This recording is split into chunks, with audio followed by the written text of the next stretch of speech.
That's the way it would be, man. It's Friday, August the 12th, my anniversary. 27 years today. I've had my wife, she's been in there putting up the honey today. We've had close to 2,000 jars this year. It's been a good, productive year for 40 hives. And we've been fed back the bees what they need to keep them strong for the winter. Plus, we give them 3 big racks of their own feed above the brood nest. We pushed all the bees down. Got to make sure we had laying queen. Had at least 7, 8 racks of brood on a minimum on all of them. And put our inboard feeders in. We're going to feed tonight. Went to make up some feed and noticed a little smell in my feed bucket. It smelled like a fermentation. And what I'd done last year, I thought I'd got it all out, and apparently I didn't get it all pumped out, and there was about 2 or 3 inches in the bottom. It had fermented, and it rubbed my sugar. I guess you could use it, but I'm not taking a chance. So I'm gonna pump it all out, wash my stuff out, and pump it out again, and then start over and make sure I get what the bees need. But anyway, I'm gonna turn this around here and let you get a little idea of our bee yard here, what we've done today. I'll move back up here a little bit, we can see.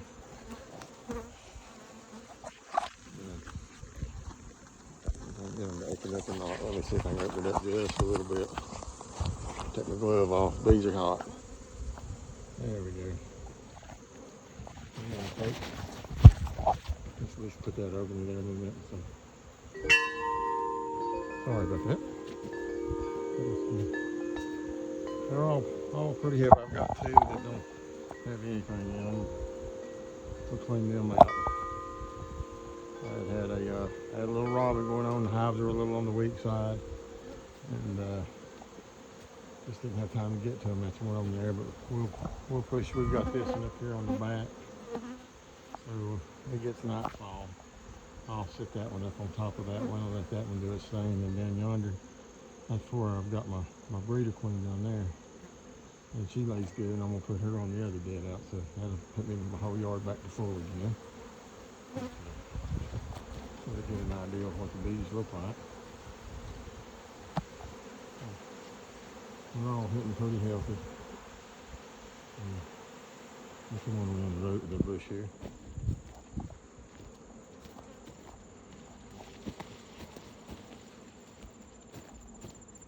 Sleep on this bank. This is my pollen feeder. I've got to get my old pollen out from last year and get ready to work on that. So we're right there. That's my other dead one. So we're going to replace them too. These are all good. Everything's got plenty of brood, food, stores. Put 3 apivar strips down in the brood box. I know they say use 2, but it seemed like I just didn't have a good deal with that. I had a really good deal last year using 3, so we'll do that, and then we're going to feed them just a little lighter than 1-to-1 syrup, and here's the picture. There we go. See, they're thick, though. We're going to a little lighter right now. Make sure they're fattened up good. We put pollen patties last week and pollen patties this week. They consumed it all. We keep peppermint patties on everything. We ain't seen no hive beetles. We put 4 peppermint patties and everything. So anyway, you can just shove them in the front door, and it works good as long as the oil resonates up through the hive. And beetles just don't like that peppermint oil. So anyway, we got the bottom yard left to do. There's a lot. It took us all day to get these 15 rearranged for the winter time. So we got apivar, inboard feeder, and then tonight coming back, once I get this feed mess cleaned up, we're gonna go ahead and get them topped off with feed. And we'll check that about every 4 or 5 days. Right now it's pretty dry, so we might even go check them a little sooner. I know they'll use it for fuel, a lot of it.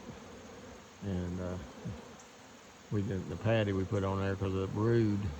Some of the larvae didn't have them, I call it milk buckets. It looked like somebody poured glass milk down in it. And they didn't have it. It was just the larvae was in there. It looked a little dry.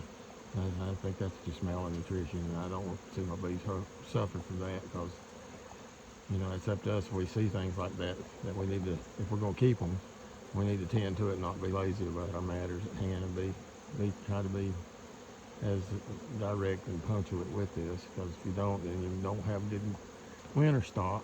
And they say, well, 1st of August is when your winter bees are starting to come around, you know, August, September, and October, those 3 months you want to promote healthy hives, and to do that you're going to have to feed them, because it's dry and flowers are drying up. You know, there's a little bit of goldenrod, and around here we got some Chinese knotweed, which helps promote a little bit, but it's dark honey, and I leave 3 racks of good clear honey on the hive right above the brood nest, on the center of the brood nest, and then the rest of it I try to back feed with just sugar syrup. And then we go ahead on top, put some newspaper and about 4 pounds of raw sugar, table sugar on it, and we keep a check on that when we watch it. We've got a little 2-inch shim boards on top, you can see there. We put vents around them, and that keeps them a little cooler in the summer. Sort of takes a little of that heat off. But in the wintertime, when we put our sugar out in our newspaper up there, we go ahead and put a burlap sack down, and that way that heat sort of gets caught up in there and don't just dissipate out real fast. You know, it makes it a little easier on the bees to have to live. You know, I think it's done good for us through the years. We don't lose many bees. The only time we pretty much lose them is like this right here, Robin, and that was you know how it is having to be out working all the time. You know, I got a public job and trying to do all my bee yards too. It's sort of hard. But anyway, the 2 ain't gonna be too bad. We got fill-ups for them. And figure, you know, if we come back and if we've lost 5 hives by the next year, that's not a big thing. You know, if we got plenty of bees, I can grab some queens, and we'll make some more bees, and we'll fill them back up. You know, it just is what it is. They're going to rob and they're going to swarm.